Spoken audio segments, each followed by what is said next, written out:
Bonjour à toutes et à tous et bienvenue dans votre nouvelle émission web quotidienne de décryptage de l'actualité. Tous les jours, nous essayons, en compagnie de mes invités, que je trie sur le volet, de vous donner les clés de compréhension de ce qui fait l'actualité nationale, internationale, politique, sociale, culturelle. Aujourd'hui, cette actualité sera internationale. Et pour cela, nous allons essayer de monter pour vous donner une vue d'en haut.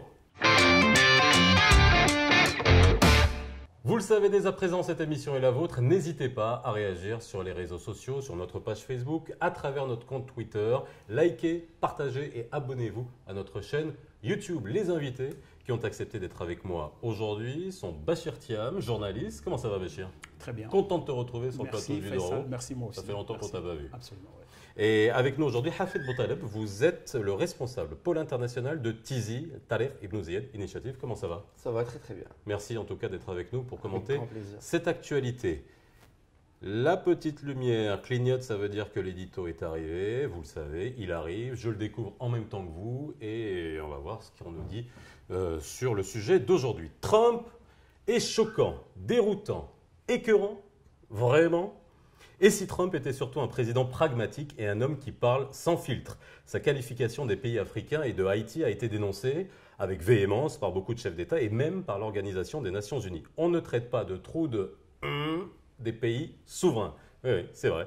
Il faut choisir avec soin les mots qui conviennent, surtout quand on est le président de la plus grande puissance du monde. Mais passé le choc de cette déclaration, comment qualifier des pays qui ne font rien, ou presque, pour offrir autre chose à leurs enfants que les sentiers de l'immigration clandestine et les planches des barques qui coulent et qui ne font même plus l'actu des journaux télévisés? Comment interpeller les dirigeants de ces mêmes pays que rien ne semble émouvoir? Alors, Trump, ange ou démon? Alors quand je lis l'éditorial, ça ne veut pas dire que je suis tout à fait d'accord avec, qu'on soit bien d'accord. Trump, ange ou démon? Bon, alors c'est la question à laquelle on va essayer de répondre aujourd'hui. Tout un programme, 1 an de présidence de Trump. Bachir, ce qui m'intéresse aujourd'hui, c'est de savoir déjà, comment ont été perçues ces déclarations. Pourquoi moi d'abord? Non, mais je crois comme ça. Pourquoi pas lui? Je fais de la discrimination positive. Justement, c'est le cas de Trump, justement. D'accord. Justement, c'est ça, Trump. Donald Trump, quand il dit Afrique, je pense qu'il met tout le monde là-dedans. Ouais. Lui, il ne fait pas de distinguo entre l'Africain blanc Et l'Africain noir. L'Africain noir. Ouais. Lui, il dit Afrique. C'est-à-dire nous, quoi. C'est nous tous. Ouais. Voilà. Donc, on doit être tous choqués si c'est choquant. Bon, ce n'est pas le cas. Moi, j'ai toujours pensé que le président Trump dit ce qu'il pense. Peut-être qu'il ne fait pas ce qu'il pense, mais il le dit quand même. Et il avait promis, je ne pense pas que ça soit nouveau. Il dit ce qu'il pense ou ce que pensent les Américains? Non, il dit ce qu'il pense. D'abord, lui, peut-être une partie des Américains le pense, et une autre le pense, mais ne le dit pas. Mais lui, il le dit. C'est ça l'avantage chez lui. Au moins, il n'y a pas de flou, c'est clair et net. Il ne t'aime pas, il te le dit. Hafid Boutaleb. Et j'ai pas aimé, juste avant de oui. la parole, j'ai pas aimé aussi le fait de censurer. Il fallait dire ce qu'il a dit, c'est pas il a dit des pays de merde. D'accord, Voilà. ok, Moi, on je va le le dis. souligner. Shithole countries, ok, bon voilà. Non mais je voulais pas m'abaisser à ça, bien évidemment, mais bon, c'est pas grave, on y va. Voilà, moi je le dis. Ok. Moi, je Parfait. pense sur ce sujet-là, sur l'immigration, c'est un sujet qui touche toute l'Amérique. Et par là, il gagne même les minorités. Parce que s'il traite les pays d'Afrique de shithole countries, ça ne voudra pas dire que la minorité négro-américaine ou afro-américaine verrait ça de manière négative. Bien au contraire, souvent, on constate que les minorités latines ou afro-américaines sont très rétives à l'immigration. Et donc, par ça, peut-être qu'il gagne aussi des points dans des catégories de la population insoupçonnées. Alors je voulais un Et tweet. il fidélise aussi, bien sûr, sa base. Alors justement, en parlant de base et en parlant de réaction en interne aux États-Unis, vous voyez un tweet sur votre écran de Tomi Lahren, qui est une polémiste, une analyste politique aux États-Unis assez connue et qui est conservatrice, républicaine. Ce tweet: If there aren't shithole countries, why don't their citizens stay there? Let's be honest, call it like it is. C'est-à-dire en gros, si ce ne sont pas des pays de merde, je veux dire. alors pourquoi est-ce que leurs citoyens ne restent pas chez eux? Soyons honnêtes, appelons les choses telles qu'elles sont. En gros, vous voyez comment on réagit? C'est très étroit comme point de vue, quoi, en fait, parce qu'on est en voie d'en haut quand même ici, je pense, n'est-ce pas? Je pense qu'il faut s'élever par rapport à ça. On ne peut pas réduire tout ça seulement à l'immigration. Non, les gens partent parce qu'ils ont besoin de partir. Ils ont la liberté de partir. Ce pays-là dont on parle, qui est la première puissance économique mondiale, j'en doute déjà, doit être aussi la première puissance simplement du monde, simplement en termes d'idées, en termes d'innovation, en termes de progrès social et humain. Parce qu'aujourd'hui, on ne peut pas dire les gens, parce que si c'était pas, excusez-moi, cette fois-ci, je mets des guillemets, merdique chez vous, vous n'allez pas venir chez nous, non. Il y a des Américains chez nous aussi, ils viennent chez nous. Pas dans les mêmes proportions. Oui, heureusement, parce que c'est la première puissance quand même. S'ils venaient de la même proportion, ils vont nous envahir, simplement ça. On est de petits pays, de petites économies, mais si on a un Américain, c'est équivalent de 1000 Sénégalais qui partiraient là-bas, parce que les causes ne sont pas les mêmes. Je veux dire simplement, aujourd'hui, on est quand même dans un monde très mobile, très connecté, sans frontières et nos limites, quoi. Les gens partent, il y en a qui partent pour des études, il y en a qui partent pour du travail, il y en a qui partent pour chercher du bien ou du bien-être simplement, et il y en a qui choisissent aussi d'aller s'installer quelque part. Donc on ne peut pas réduire tout ça à des questions d'immigration comme si tout ce monde-là... Mais le président Obama, il est quoi? Il est afro-américain, c'est comme ça qu'on dit? Je pense. Afro-américain. Son papa vient d'où? Du Kenya. Du Kenya. Mais est-ce qu'il n'y a pas une sorte de schizophrénie qu'on ait coup sur coup un président des États-Unis dont le père est kenyan, donc africain? Il n'y a pas plus africain qu'un Kenyan quand même. On est en Afrique de l'Est. Il n'y a même pas possibilité de jouer sur deux machins comme un Marocain qui dirigeait un pied là, un pied de l'autre côté. Là-bas, tu as les deux pieds en Afrique, quoi, et au cœur de l'Afrique. Alors, je vais juste lire la déclaration du président ougandais Museveni, qui a apprécié la franchise. Parce qu'ils sont pareils, tous les deux. Alors, je demande, il a dit « J'aime Trump parce qu'il parle avec franchise. Je ne sais pas s'il a été cité de manière incorrecte ou pas, mais il parle des faiblesses de l'Afrique avec franchise. » Est-ce que le nœud du problème, il n'est pas là? Est-ce que ce n'est pas une manière de réveiller un peu les consciences? Je sais, Bachir, que tu n'es pas d'accord avec ça dans la manière, etc. Mais on reviendra sur la manière. Oui. Ce n'est pas le premier président américain qui utilise des noms d'oiseaux, qui n'a pas fait de la courtoisie et de l'élégance sa politique. Bush avait parlé de pygmées, on se souvient, au début des années 2000, en parlant de certains chefs d'État en Afrique. Bon, Yoweri Museveni, il n'a pas trop intérêt à dire l'inverse ou s'opposer à ce que dit Donald Trump. Ceci dit, est-ce qu'on a intérêt aujourd'hui à ce que le niveau du débat international s'abaisse à ce point? Est-ce que les États-Unis, comme a dit Bachir Thiam, est-ce qu'ils ont intérêt à avoir un niveau de discours similaire à celui de pays voyous, comme la Corée du Nord peut-être? Et il faudrait peut-être réfléchir.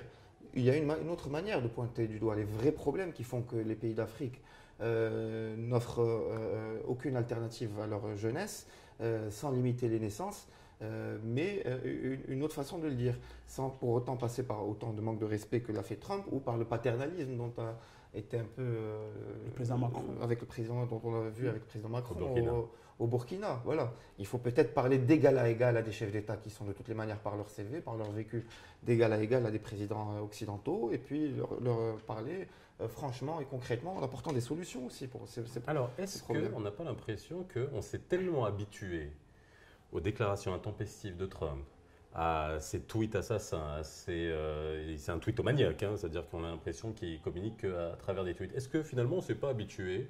Est-ce que ça s'est dégonflé? Est-ce que les réactions finalement n'ont pas été aussi virulentes que ce à quoi on pouvait s'attendre? Donc moi je pense qu'il fallait réagir, cette fois-ci en tout cas. Il fallait réagir, c'est pas... Enfin, l'ONU a réagi. Oui, tout le monde a réagi. Lui a réagi, l'unité africaine a réagi. Macron a réagi. Oui, Macron a réagi, le président Macky Sall a réagi, tout ça. Effectivement, Museveni, je ne sais plus comment il s'appelle, l'Ougandais a réagi en disant ça. Lui, il est au pouvoir depuis quand? 86. 32 ans, 1986, c'est pas si on était né, en tout cas on était jeune, il est encore au pouvoir. Lui, il est en train de nous dire que, ouais, en tout cas, lui, il dit ce qu'il pense. Oui, il le dit. Mais lui, il le dit, il passe à autre chose, Trump. Mais le vieux Museveni est là-bas encore depuis 86. Qu'est-ce que Trump nous fait? Il balance ici, tout le monde se rue, il va ailleurs. Qu'est-ce qui nous a sorti avant ça? Que Jérusalem était la capitale d'Israël. On n'a pas fini d'en parler, il est passé à autre chose. État des Juifs. Des Juifs en plus, c'est encore plus précis. Qu'est-ce qu'il a fait après? Ah tiens, le bouton nucléaire américain est plus gros que l'autre. C'est quoi ce débat? C'est ça le débat américain aujourd'hui. Alors, je vais donner quand même un chiffre qui est important. Vous connaissez tous cette loterie qui est effectuée chaque année, où vous avez 50 000 personnes à travers le monde qui sont choisies. C'est 1% de l'ensemble des gens qui demandent. Donc c'est 500, non c'est combien 5 millions de personnes qui essaient quand même d'aller aux États-Unis. Ce n'est pas tous des migrants. D'accord avec moi, c'est pas tous des migrants. Parce que le droit d'établissement, de mobilité. Oui, il est garanti par la Charte universelle des droits de l'homme. C'est simplement ça. La Déclaration universelle des droits de l'homme garantit à toute personne sur Terre de pouvoir se déplacer librement. Donc, on doit pas forcément être blacklisté et traité de réduit en tout cas à la catégorie de migrants illégaux, comme essaie de faire aujourd'hui l'administration Trump. C'est pas que lui. Tous les nationalistes en Europe aussi qui s'éveillent comme ça, comme Jufflet, tous. Mais ceci dit, il ne faut pas aussi peut-être passer à côté d'une chose importante, ce que disait l'éditorialiste, mais de façon maladroite, malheureusement, c'est que oui, il y a de sérieux problèmes en Afrique. Vous avez parlé de Museveni, on ne va pas provoquer de crise diplomatique avec l'Ouganda, mais oui, depuis 32 ans au pouvoir, l'Ouganda, c'est un pays où toutes les minutes, il y a soit un homicide, soit un viol, soit une personne qui meurt du sida, toutes les minutes.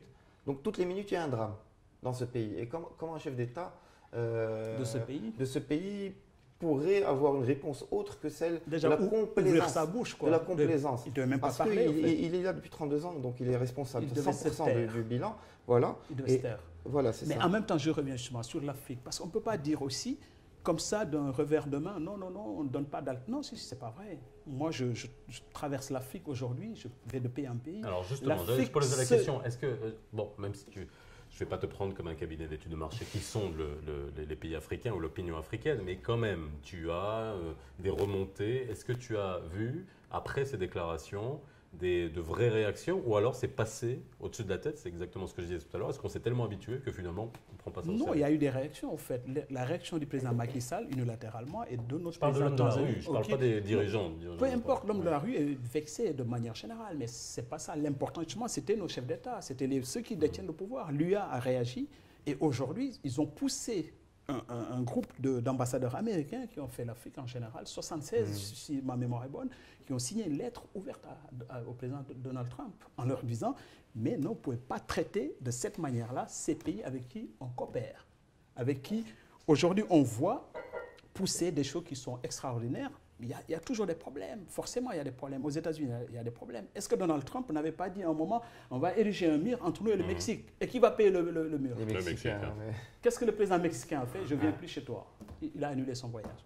Et alors, pour coller à l'actu, qu'est-ce qu'ils sont en train de faire? Ils vont encore organiser la Coupe du Monde 2026 contre qui? Contre le Maroc. Les États-Unis, le Canada et le Mexique. Alors, si on érige un mur entre le Mexique et les États-unis, on va se jouer la demi-finale. Et ben, la balle va rebondir. La balle va comme ça. La balle va rebondir. Alors, juste pour finir, qu'est-ce qu'il faut faire? Enfin, c'est pas nous qui allons trouver des solutions, mais en gros, comment à l'avenir accueillir toutes les futures déclarations? Parce qu'il va y en avoir d'autres, bien évidemment, des déclarations de Trump à l'emporte-pièce.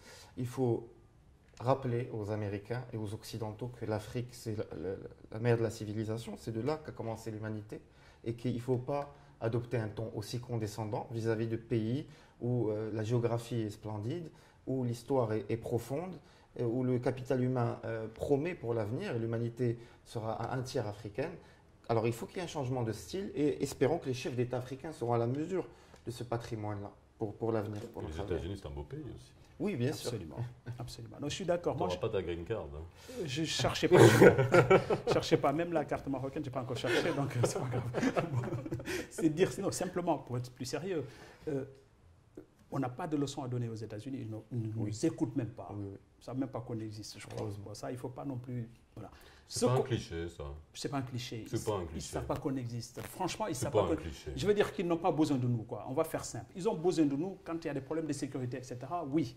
Mais en dehors de ça, ils n'ont pas besoin de nous. Donc, ce qu'il faut faire, effectivement, on a évoqué en passant, qu'on doit aussi donner une alternative à notre jeunesse, quoi. Qu'elle ne parte pas, en tout cas à l'emporte-pièce. Partir, c'est bon, mais tu ne pars pas sans argument. Voilà. Moi, je suis venu ici avec mes arguments, donc voilà. La preuve. Toi, tu es resté et on t'accueille avec plaisir. Merci, Faisal. C'est le livre du jour. C'est le moment de la pincée de culture quotidienne que nous vous offrons dans Vue d'en haut chaque jour. On propose un livre qui n'est pas nécessairement en relation avec le thème de l'émission, mais aujourd'hui, finalement, il y a un peu May Bin Bin. C'est un livre. Alors vraiment, je voulais vraiment souligner l'effort qui a été fait par les éditions Le Fennec Poche, parce que c'est un bouquin qui coûte seulement 25 dirhams. Cannibal de Mahi Bin Bin, qui traite justement, c'est un roman qui traite du thème de l'exil, la traversée du détroit de Gibraltar, et qui revient très souvent dans les œuvres cinématographiques et dans la littérature marocaine. Livre de chevet en ce moment? En ce moment, Mahi Bin Bin, ça tombe bien, oui, Le Lequel? Fou du Roi. Le Fou du Roi. Je l'ai à peine commencé, voilà. Soumission Houellebecq. Houellebecq, Soumission. Bon, très bien. Et bon, on mettra ça sur la page Facebook, tout ce que vous lisez. Merci à vous d'avoir été avec nous aujourd'hui. Quant à vous, à très vite dans Vue d'en haut.